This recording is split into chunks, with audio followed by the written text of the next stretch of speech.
السلام علیکم ګرانو کتونکو د انګازي ټي وي په ادبي سیرې سره ستاسو کوربه بدجان سمر افریدی حاضر دی نیکی له احترامات قبول کړئ ملګرو لکه څنګه تاسو ته معلومه ده چې په دې ادبي سیرې کې مونږ تاسو سره ادبي سیرې مخامخ کوو یعنی د یو شاعر ادیب سره مرکه کوو نن مونږ سره په ادبي سیرې کې د جانګيري مانکې کلی سبحان الله ثانی صاحب موجود دی د سره به د په ژوند او فن او په ادبي خدماتو باندې خبرې اترې کوو د ټولو نه مخکې مونږ سبحان الله ثانی صاحب ته په خپل پروګرام ادبي سیرې کې په خیر راغلی او ستړي مشي وایو ډېره مننه سمار صاحب ستاسو او ستاسو د ټول ټیم ډېره مننه او کتونکو ته سلامونه ډېره مننه ګرانه لکه څنګه چې د پروګرام شروعات دي نو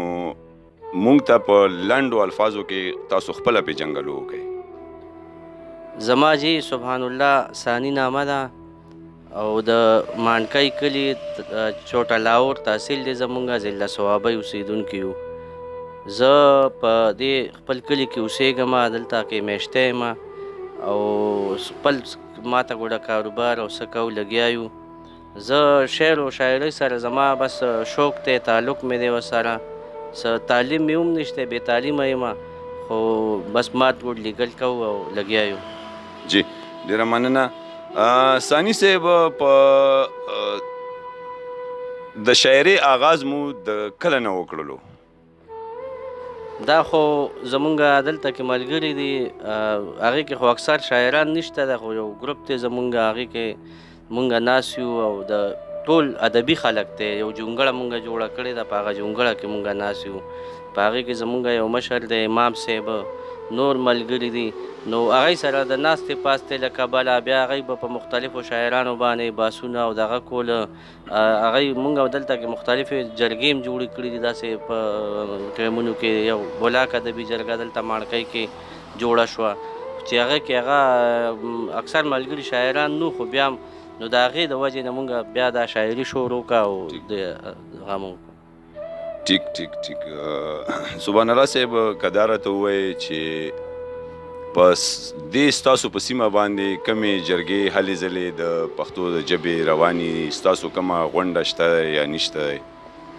زمونږ خو دلته په دې خپل کلي کې هم زمونږ یو غونډه شته چې د هغې پیرروخان فکري ادبي ټولنه ده هغه او زمونږ دلته به نور ملګري چې کومه دویمه جرګه ده نو کلیوال ملګري دي زمونږ د غټه د صوابۍ په سطحه زمونږ جرګه د هیواد ادبي تړون چې هغې اجلاسونو ته مونږ ځو او دا جرګو کې حصه لو ټیک قربان که دا راته ووایې چې لکه څنګه چې ویل کېږي چې بې استاذه عمر واړه بې وفا دی نو تاسو د شعر او د شاعرۍ اصلاح د استاذ نه کړې ده کوم استاذ نه هم کړې ده نو ما چې تاسو ته څنګه خبره وکړه نو مونږ ما په لومبي ځل باندې ما څه شعرونه ولیکله نو هغه ما هغې ملګرو ته ما وویل چې هلکه ما خو شاعري شروع وکړه نو زمونږ هغې کې ملګری چې کم ناست نو هغه شاعر نو خو هغه وویل چې دا خو تا غلط لیکلي دا خو شاعري نه ده نو هغه پوه یو په هغې باندې نو هغه ما ته هغه دغه وکړو چې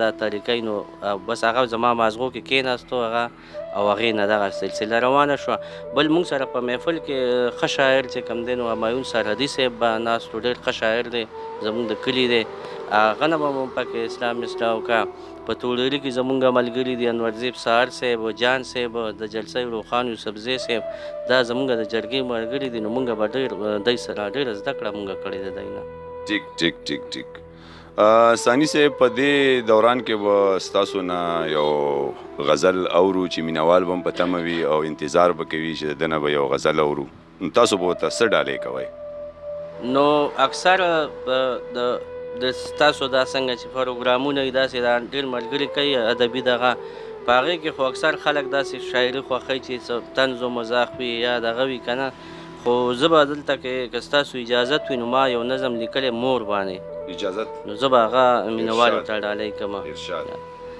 ستا په غېږه کې دمه ده ستا په غېږه کې آرام دی تا نظر تا نه لوګی شم ستا عظمت ته مې سلام دی ډېر ښکلی ته هر رنځ له مې دوایې مورې ته مې مسیحا یې په دې واړه کائنات کې بس یو ته د ژوند ښکلا یې. واه ډېر ښه.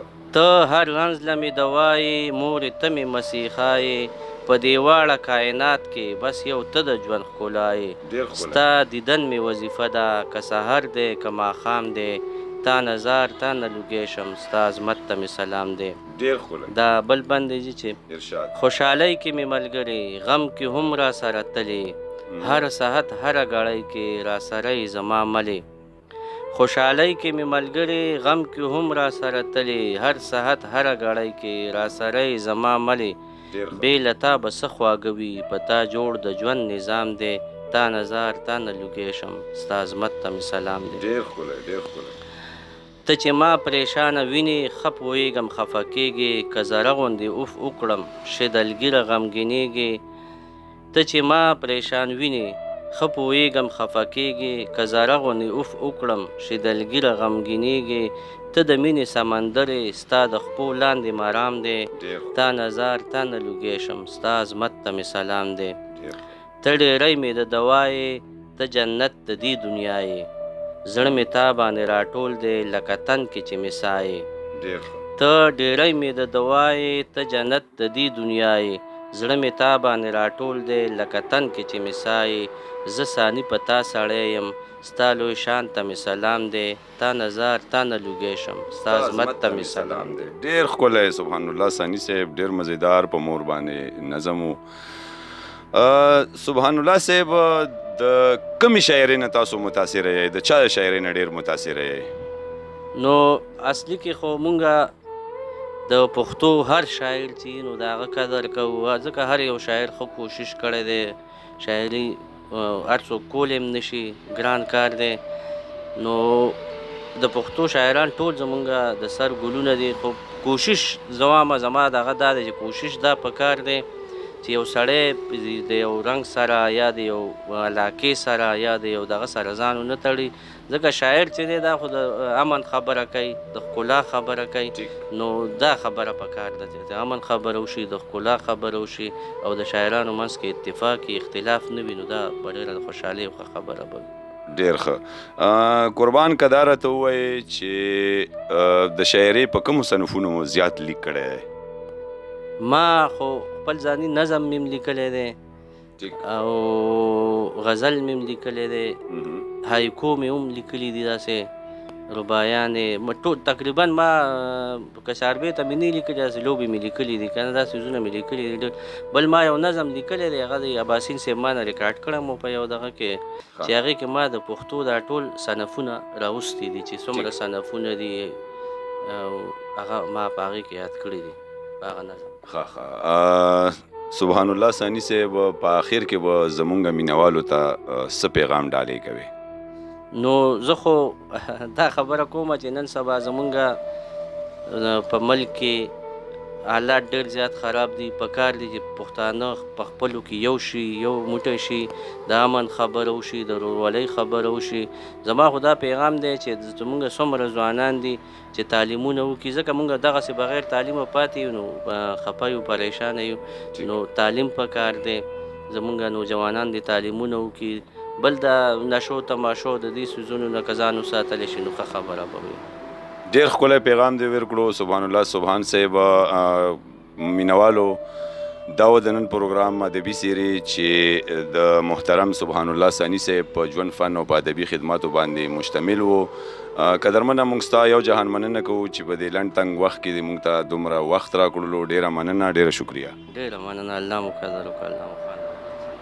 مینوالو که ژوند وفا وکړله نو بیا به انشاءالله بل وخت د یو بل ادبي سیرې سره مخامخ کیږو. تر هغه وخت ترنه خپل کوربه غواړي اجازت عابد جان سمر افریدی د لوی الله په امان. السلام علیکم.